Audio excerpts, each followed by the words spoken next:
નમસ્તે વિદ્યાર્થી મિત્રો, આગળના લેક્ચરમાં આપણે ગ્લુકોઝનું રાસાયણિક પ્રક્રિયાને આધારે મુક્ત શૃંખલા બંધારણની ચર્ચા કરી કે જેમાં એક આલ્ડિહાઇડ ક્રિયાશીલ સમૂહ હોય, બાકી 5 OH સમૂહ ક્રમશઃ એક કાર્બન સાથે ગોઠવાયેલા જોવા મળે છે. પરંતુ અવકાશીય બંધારણ કેવું હશે તેની ચર્ચા આજે કરવાની છે. એના માટે સૌપ્રથમ આપણે કાર્બનિક સંયોજનમાં કિરાલ કાર્બન અને પ્રકાશ ક્રિયાશીલ સંઘટકો એટલે કે પ્રકાશ ક્રિયાશીલતાની માહિતી મેળવશું. તો કાર્બનિક સંયોજનમાં કાર્બન 4 સંયોજકતા ધરાવે છે, એટલે કે એક કાર્બન 4 પરમાણુ કે પરમાણુ સમૂહ સાથે જોડાયેલો હોય છે. તો જો કોઈ કાર્બનિક સંયોજનમાં કાર્બનની 4 સંયોજકતામાં જુદા જુદા પરમાણુ, જેમ કે અહીં જોઈ શકો છો, એક H છે, એક એમાઇન સમૂહ છે, એક Br સમૂહ છે, એક OH સમૂહ છે. તો 4 પરમાણુ કે પરમાણુ સમૂહ જુદા જુદા હોય તો એવા કાર્બનને કિરાલ કાર્બન કહેશું અથવા અસમ કાર્બન કહેવાય. તો આ બંધારણમાં આ કાર્બન સાથે 4 પરમાણુ સમૂહ અલગ અલગ, એટલે આની અંદર એક કિરાલ કાર્બન આવે છે. હવે આ બંધારણ છે CH3, CH2, CHOH, CH3. તો અહીં જો આ કાર્બન સાથે એક હાઇડ્રોજન 2, 3, એક કરતાં વધારે પરમાણુ સરખા છે, એટલે આ કાર્બન કિરાલ કહેવાય નહીં. આ કાર્બન સાથે પણ 2 હાઇડ્રોજન સમાન છે, એટલે આ કાર્બન પણ કિરાલ કહેશું નહીં. જે આ કાર્બન સાથે એક હાઇડ્રોજન જોડાય છે, એક OH સમૂહ જોડાય છે, એક આખો સમૂહ જોવાનો CH3 CH2 ઇથાઇલ સમૂહ જોડાય છે, અને આ બાજુ CH3 મિથાઇલ સમૂહ. તો ચારેય સમૂહ અલગ અલગ છે. એક OH સમૂહ છે, એક મિથાઇલ સમૂહ છે, એક ઇથાઇલ સમૂહ છે, એક હાઇડ્રોજન. તો આ સ્ટાર કરેલ કાર્બન કિરાલ કાર્બન થશે. તો આ રીતે 4 સંયોજકતા જુદી જુદી હોય તો એવા કાર્બનને કિરાલ કાર્બન કહેવાય. અહીં વિચારશો તો CHO, જેને C ડબલ બંધ O અને H અને બીજું આ કાર્બન જોડાયેલો હોય, તો આ કાર્બન 2 ઓક્સિજન સાથે જોડાશે, કારણ કે દ્વિબંધી છે, એટલે એની 4 સંયોજકતામાં જુદા જુદા સમૂહ નથી, એટલે કિરાલ કાર્બન ન કહેવાય. જ્યારે આ કાર્બન છે એની સાથે એક OH સમૂહ, એક મિથાઇલ સમૂહ, એક H અને એક CHO સમૂહ, ચારેય અલગ સમૂહ, એટલે કિરાલ કાર્બન કહેશું. એટલે એક કિરાલ કાર્બન આ બંધારણમાં છે. અને આ 3 હાઇડ્રોજન સમાન, એટલે આ કાર્બન કિરાલ થશે નહીં. એવી જ રીતે અહીંયા CHO આની જેમ કિરાલ થશે નહીં. આ કાર્બન સાથે એક OH, H, મિથાઇલ સમૂહ અને એક આ સમૂહ આખો સમૂહ છે, તો ચારેય સમૂહ અલગ થયા, કિરાલ. આ કાર્બન સાથે OH, H, આ સમૂહ છે, ચારેય અલગ અલગ થશે, એટલે કિરાલ કાર્બન છે. જે આ કાર્બન સાથે OH, H, એક આ સમૂહ એટલે કિરાલ છે. ટૂંકમાં વચ્ચેના 4 કાર્બન કિરાલ કાર્બન છે. ગ્લુકોઝનું બંધારણ છે, તો ગ્લુકોઝમાં 4 કિરાલ કાર્બન આવ્યા. કાલે આપણે વાત કરેલી હતી કે ગ્લુકોઝના બંધારણમાં 4 કિરાલ કાર્બન થાય, 1, 2, 3 અને 4, કારણ કે 4 કાર્બન સાથે 4 પરમાણુ કે પરમાણુ સમૂહ જુદા જુદા જોડાયેલા છે. તો આ બંધારણમાં જોશો તો આ કાર્બન સાથે 2 સમાન હાઇડ્રોજન છે, એટલે કિરાલ નહીં થાય. ઓક્સિજન દ્વિબંધી છે, કિરાલ નહીં થાય.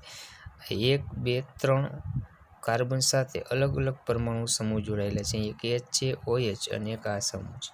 જ્યારે આ કાર્બન સાથે એક OH, એક H, એક અલગ સમૂહ આ અને નીચેથી, એમ 3 કાર્બન એક chiral carbon, 3 carbon chiral carbon છે, એટલે આખા બંધારણમાં 3 કિરાલ કાર્બન આવેલા. હવે જે કાર્બનિક સંયોજનમાં કિરાલ કાર્બન હશે તો તે કાર્બનિક સંયોજન પ્રકાશ ક્રિયાશીલતા દર્શાવે. શું હશે? જે કાર્બનિક સંયોજનમાં કિરાલ કાર્બન હશે તો એ પ્રકાશ ક્રિયાશીલતા દર્શાવશે. પ્રકાશ ક્રિયાશીલતા એટલે શું?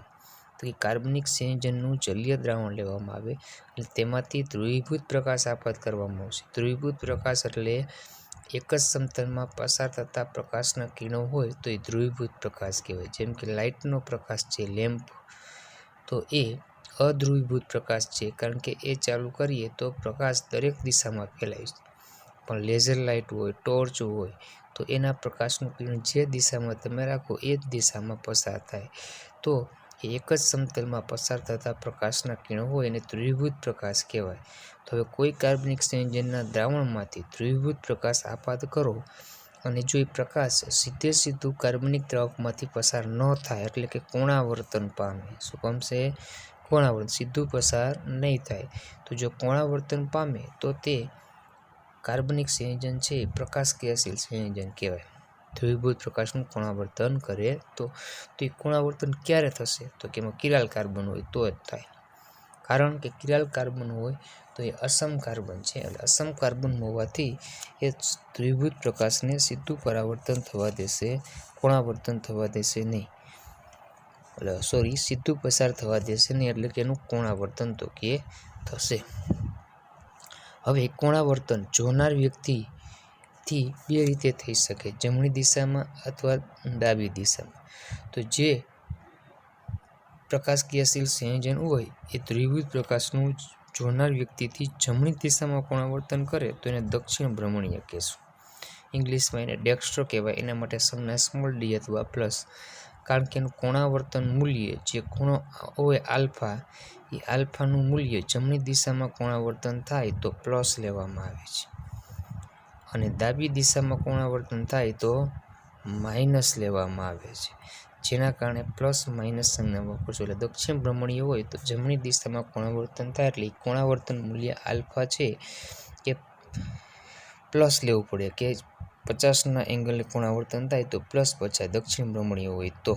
એવી જ રીતે જો પ્રકાશ ક્રિયાશીલ પદાર્થ ધ્રુવીભૂત પ્રકાશનું કોણાવર્તન ડાબી દિશામાં કરે તો વામ ભ્રમણીય, ઇંગ્લિશમાં લીવો અથવા સ્મોલ એલ સંજ્ઞા અથવા માઇનસ કોણાવર્તન મૂલ્ય માઇનસમાં દર્શાવવાનું રહેશે. એટલે પ્રકાશ ક્રિયાશીલ પદાર્થો બે હોય, કાં દક્ષિણ ભ્રમણીય હોય કાં વામ ભ્રમણીય. આ પ્રાયોગિક રીતે નક્કી થશે દક્ષિણ ભ્રમણીય છે કે વામ. તમે જોઈને કહી શકશો બંધારણ ઉપરથી કિરાલ કાર્બન છે તો પ્રકાશ ક્રિયાશીલ, પણ એનો ડી સમ ઘટક છે કે એલ, એ નક્કી કરવા માટે પોલારીમીટર ટ્યુબ નામના સાધનનો ઉપયોગ કરવો પડે છે. એ પ્રાયોગિક રીતે નક્કી થશે. અને પ્રકાશ ક્રિયાશીલ સમઘટકોની સંખ્યા કેટલી? તો કે 2n જેટલી હોય, જે n એટલે કિરાલ કાર્બન. તો આપણે આગળ જોયું કુલમાં કેટલા કિરાલ કાર્બન હતા? 4. ત્યાં અહીંયા પણ જોઈ શકશો 1, 2, 3 અને 4. તો એ 4 કિરાલ કાર્બન એટલે 2⁴ એટલે 2 દુ 4 દુ 8 દુ 16, એટલે પ્રકાશ ક્રિયાશીલ સમઘટકો કુલ 16 જોવા મળે. તેમાંથી ગ્લુકોઝના 2 જ સ્થાયી અવકાશીય બંધારણો છે, જેની માહિતી ફિશર નામના વૈજ્ઞાનિકે આપેલી છે. તો એમાંના 16માંથી 2 ગ્લુકોઝના અવકાશીય બંધારણ આ રીતે ધ્યાનમાં રાખવાના છે. પ્રથમ કાર્બન ઉપર CHO, બીજા કાર્બન ઉપર OH નો વિન્યાસ કાર્બનની જમણી દિશામાં, હાઇડ્રોજન ડાબી દિશામાં, અને ત્રીજા કાર્બન ઉપર H ડાબી દિશામાં, OH જમણી દિશામાં, ચોથા ઉપર H જમણી દિશામાં, H ડાબી દિશામાં, પાંચમા કાર્બન OH જમણી દિશામાં, H ડાબી દિશામાં અને CH2OH. અને જે ધ્રુવીભૂત પ્રકાશનું જમણી દિશામાં કોણાવર્તન કરે એટલે એને પ્લસ ગ્લુકોઝ કહેવામાં આવે છે. જ્યારે એનાથી વસ્તુ પ્રતિબિંબ દર્શાવતું બીજું બંધારણ છે જે ડાબી દિશામાં કોણાવર્તન કરશે, એટલે એને આપણે વામ ભ્રમણીય માઇનસ ગ્લુકોઝ કહેશું. હવે +D અને +L એ શું છે? તો એ કાર્બોહાઈડ્રેટ સંયોજનો માટે સાપેક્ષ વિન્યાસ છે. તો સાપેક્ષ વિન્યાસ કઈ રીતે આપવામાં આવે? તો સાપેક્ષ વિન્યાસ માટે કાર્બોહાઈડ્રેટના દ્વિપરિમાણીય બંધારણમાં OH સમૂહ અને હાઇડ્રોજન પરમાણુ આડી ધરીમાં હોય. અહીં તમે જોઈ શકો છો કાર્બન સાથે OH જમણી દિશામાં, H ડાબી દિશામાં. ત્યારે OH સમૂહની ગોઠવણીને આધારે D કે L વિન્યાસ રજૂ કરવામાં આવે. તો D ક્યારે રજૂ થશે? તો કે OH કાર્બન છે એની જમણી દિશામાં OH સમૂહ હોય તો D વિન્યાસ, અને કાર્બનની ડાબી દિશામાં OH હોય તો એને L વિન્યાસ તરીકે રજૂ કરવામાં આવે છે. અને એકથી વધુ કિરાલ કાર્બન પર OH સમૂહ હોય ત્યારે અહીંયા તમે જોશો આ કાર્બન ઉપર OH છે, અહીં OH છે, અહીં OH છે, અહીં OH. આ 4 કિરાલ કાર્બન છે. તો ત્યારે કયો કાર્બન ધ્યાનમાં લેવાનો? તો કે જે સૌથી છેલ્લો કિરાલ કાર્બન, આ પહેલો કિરાલ કાર્બન થાય, બીજો, ત્રીજો, ચોથો કિરાલ કાર્બન છે. તો સૌથી વધુ એકથી વધુ કિરાલ કાર્બન પર OH સમૂહ હોય ત્યારે છેલ્લા કિરાલ કાર્બન પર OH સમૂહ પરથી વિન્યાસ નક્કી થાય છે.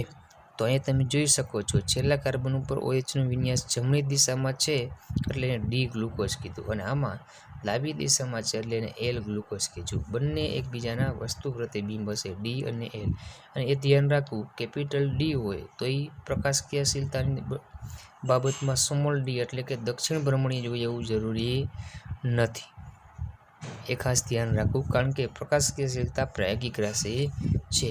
તો જો અમુક ડી અને એલના ઉદાહરણો, આ ગ્લિસરાલ્ડિહાઇડ છે. કિરાલ કાર્બનની જમણી દિશામાં OH છે એટલે ડી ગ્લિસરાલ્ડિહાઇડ, પણ પ્રાયોગિક રીતે એ પ્રકાશક્રિયાશીલતા દક્ષિણ ભ્રમણી એટલે ડી પ્લસ ગ્લિસરાલ્ડિહાઇડ લખે. તો આનો એલ સમઘટક કેમ લખવામાં આવે તો કે આ બંને વિન્યાસ બદલાઈ જાય. કિરાલ કાર્બન ડાબી બાજુ OH આવી જાય તો એલ માઇનસ ગ્લિસરાઇડ. જો ડી છે એ પ્રકાશ ક્રિયાશીલ હોય પ્લસ હોય તો એલ હંમેશા શું આવશે તો કે વામ ભ્રમણીય જ આવશે. એવી જ રીતે લેક્ટિક એસિડ છે, એમાં OH જમણી દિશામાં તો D lactic acid. D lactic acid પ્રકાશ ક્રિયાશીલતાની બાબતે વામ ભ્રમણીય છે, અને એલ લેક્ટિક અહીં OH કાર્બનની ડાબી દિશામાં એટલે એલ લેક્ટિક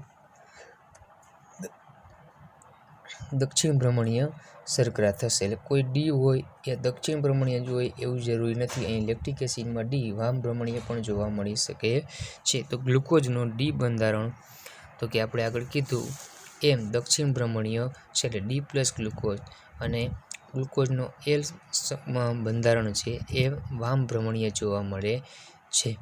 એવી જ રીતે ગ્લુકોનિક એસિડ હતું, તો ગ્લુકોનિક એસિડમાં છેલ્લો કિરાલ કાર્બન OH જમણી દિશામાં તો ડી પ્લસ ગ્લુકોનિક એસિડ કહેવાય, અને સેકેરિક એસિડમાં છેલ્લો કિરાલ કાર્બન OH જમણી દિશામાં છે તો ડી પ્લસ સેકેરિક એસિડ છે.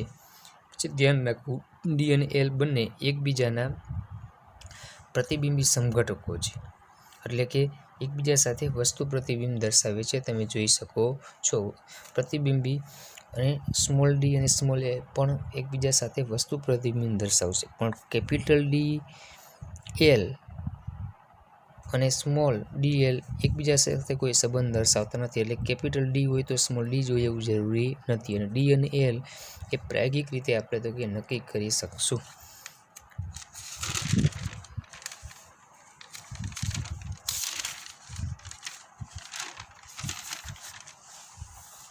હવે આગળ એ ગ્લુકોઝનું મુક્ત શૃંખલા બંધારણ એ બધાએ ખાસ વ્યવસ્થિત તૈયાર કરવાનું છે. એમાં આપણે જરૂર પડશે ડી પ્લસ ગ્લુકોઝ છે એ બંધારણ ખાસ ધ્યાનમાં રાખવાનું છે. એનો વારંવાર ઉપયોગ કરવામાં આવશે, એલનો ઉપયોગ બહુ આવશે નહીં. તો આ અવકાશી બંધારણ ધ્યાનમાં રાખશું.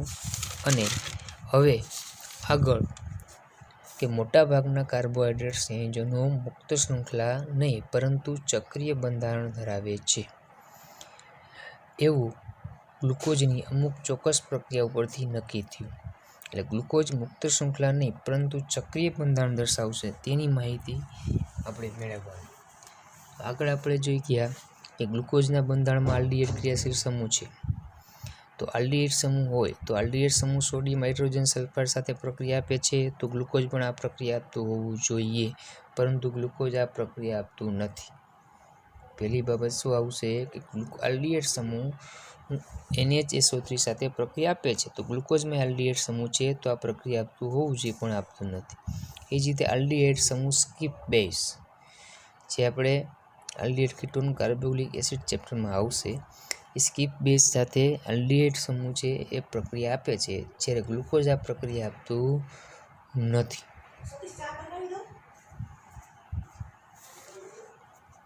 આલ્ડીહાઇડ સમૂહ સોડિયમ બાયસલ્ફાઇડ સાથે આલ્ડીહાઇડ સમૂહ સ્કીપ બેઝ સાથે પ્રક્રિયા આપે તો ગ્લુકોઝ પણ આ પ્રક્રિયા આપતું હોવું જોઈએ, કારણ કે એમાં આલ્ડીહાઇડ સમૂહ છે પણ એ આપતું નથી. તો ગ્લુકોઝ એવી જ રીતે ગ્લુકોઝનું પેન્ટા એસિટેટ સંયોજન NH2OH સાથે પ્રક્રિયા આપશે નહીં, જે મુક્ત CHO સમૂહની ગેરહાજરી સૂચવે. એટલે કે આ ત્રણ પ્રક્રિયાઓ એક સ્કીપ બેઝ NHSO3 અને હાઇડ્રોક્સિલ એમાઇન સાથે આલ્ડીહાઇડ સમૂહ સંયોજનો પ્રક્રિયા આપે છે પણ ગ્લુકોઝ આપતા નથી. એવી જ રીતે ગ્લુકોઝ મ્યુટારોટેશન દર્શાવે છે, જ્યારે આલ્ડીહાઇડ સંયોજનો મ્યુટારોટેશન દર્શાવતા નથી. મ્યુટારોટેશન એટલે એના એક બંધારણનું બે બંધારણમાં એકબીજામાં રૂપાંતર થવું, એને મ્યુટારોટેશન કહેવાય.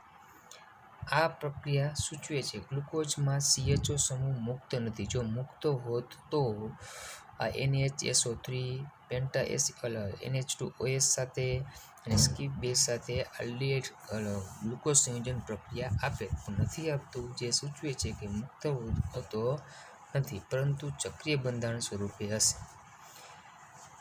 તો હવે એ ચક્રીય બંધારણની ચર્ચા કરીએ. મોનોસેકેરાઇડના ચક્રીય બંધારણનું નામકરણ પહેલા જોઈ લઈએ કે પ્રાયોગિક પરિણામો દર્શાવે કે કાર્બોહાઈડ્રેટ સંયોજનો મુક્ત શૃંખલા નહીં પરંતુ ચક્રીય બંધારણ દર્શાવે છે, અને તેવું પણ સાબિત થયેલ છે કે ચક્રીય બંધારણ દર્શાવે છે, મુક્ત શૃંખલા બંધારણ દર્શાવતા નથી. તો મોનોસેકેરાઇડ સંયોજનો બે પ્રકારના ચક્રીય બંધારણ હોઈ શકે. એક તો પાયરેનોઝ. પાયરેનોઝ એટલે એની રિંગમાં 5 કાર્બન અને 1 ઓક્સિજન પરમાણુ હોય, તો એને પાયરેનોઝ પ્રકારનું બંધારણ કહેવામાં આવે, જેમ કે પાયરેન જેવું બંધારણ છે એટલા માટે. એવી જ રીતે 4 કાર્બન 1 ઓક્સિજન પરમાણુ હોય દર્શાવતા હોય તો પ્યુરેનોઝ પ્રકારનું બંધારણ કહેવાય, કારણ કે પ્યુરાન જેવું બંધારણ છે. એ તમે જોઈ શકો છો, આ પાયરેન છે. એ પાયરેનમાં રિંગમાં 1 2 3 4 5 કાર્બન 1 ઓક્સિજન કુલ 6 પરમાણુઓનું વલય છે, જેમાં 5 કાર્બન અને 1 ઓક્સિજન એટલે એને પાયરેન કહેવામાં આવે. એના ઉપરથી આના જેવી રિંગ હોય 5 કાર્બન 1 ઓક્સિજન વાળી કાર્બોહાઈડ્રેટના ચક્રીય બંધારણમાં, તો એને પાયરેનોઝ પ્રકારનું બંધારણ કહેવાય. એવી જ રીતે પ્યુરાનની જેમ 4 કાર્બન અને 1 ઓક્સિજન પરમાણુ રિંગમાં હોય તો એને પ્યુરાનોઝ પ્રકારનું બંધારણ કહેવામાં આવે. જેમાં ગ્લુકોઝ છે એમાં આ પાયરેન પ્રકારની રિંગ જોવા મળશે, એટલે એને આપણે ગ્લુકોપાયરેનોઝ કહીશું. અને ફ્રુક્ટોઝનું બંધારણ છે એમાં તો કે પ્યુરાન જેવી રિંગ જોવા મળશે, એટલે ફ્રુક્ટોપ્યુરેનોઝ તરીકે ઓળખશું. એવા બે પ્રકારના ચક્રીય બંધારણ આપણે જોવા મળશે, જેની ચર્ચા આગળના લેક્ચરમાં કરશું.